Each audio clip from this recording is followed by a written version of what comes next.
I still remember the way her voice carried that night. Soft, almost playful. "I just need some space," she said. "I want to explore, have fun, but don't you dare move on. I might come back."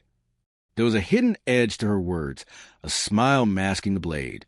She expected me to wait, tethered to her whims, a loyal shadow as she wandered with strangers. I didn't argue. I simply nodded. And in that quiet, I found my first weapon. We'd shared 3 years together. She had wealth. I didn't. I brought devotion, patience, and steady love, the kind she once claimed to desire. She offered status, connections, and doors that opened because of her name. I loved her before any of that existed, believing she loved me back. But money has a way of eroding hearts, breeding a hunger that never settles. She wasn't seeking a partner. She craved variety. I had sensed it long before a confession. The late nights, secretive smiles at her phone, the faint traces of another man's cologne. Betrayal had already crept in. When she finally spoke, I felt no heartbreak, no rage, only clarity. I gave her none of what she expected. No pleading, no tears, no fight. She anticipated a reaction, a performance proving her dominance. Instead, I offered silence, cold, measured, impenetrable. While she laughed and partied, I planned. She had always been careless with money. Transferring, spending, assuming I didn't notice. She underestimated me. Quietly, I engaged a lawyer skilled in handling divorces entangled with wealth. We uncovered hidden accounts, family trusts, loopholes in the prenup she believed shielded her. She fancied herself clever. She wasn't. I severed every tie she thought bound me, moved assets she never realized I controlled. Step by step, I constructed my fortress while she chased fleeting distractions. And my most precise move, the exit, the night she handed me the roll of her safety net, she unknowingly handed me the instrument to cut her off. By morning, before her coffee could touch her lips, I erased every trace of myself, blocked her everywhere, disappeared from her reach, even from her family. At first, she didn't notice, too wrapped in her world options. But soon reality crept in. Choices don't endure, don't care for moods, don't remain. When the shine faded, she sought the safety net that had always been there. It wasn't.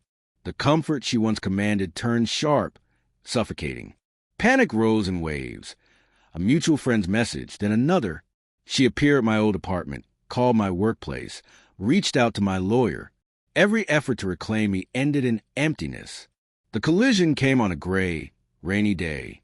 I exited a meeting and saw her, drenched, trembling, mascara smeared like ink over ruined pages. "You blocked me," she spat, brittle with fear and fury. "Yes," I said. No explanation. Silence. That stunned her. She had expected patience, pleading, the love that bent for her storms. Not this. Not walls. Not absence. I could leave, and I already had. She tried to invoke the past, summon memories of love. Pleas fell hollow because the truth was clear. She never wanted me. She wanted certainty, a man eternally orbiting her.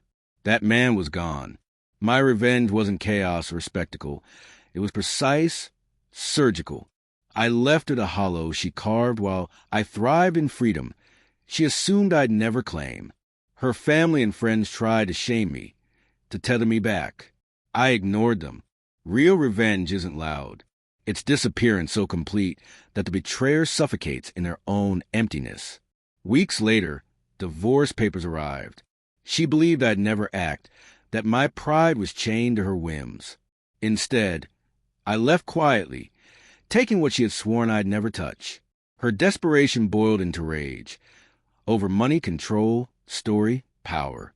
The woman who demanded loyalty while exploring options was now scrambling for the man who refused to orbit her any longer. Watching her unravel wasn't about hatred. It was confirmation. She never deserved the devotion I gave. I offered loyalty. She set conditions. I gave steadiness. She issued ultimatums. I offered love. She imposed deadlines. I responded with silence. Now, when I think of her, there is no sting, no anger, no longing, only nothing. And that nothing is the deepest cut. She once demanded I never move on. I did the one thing she feared most. I moved forward completely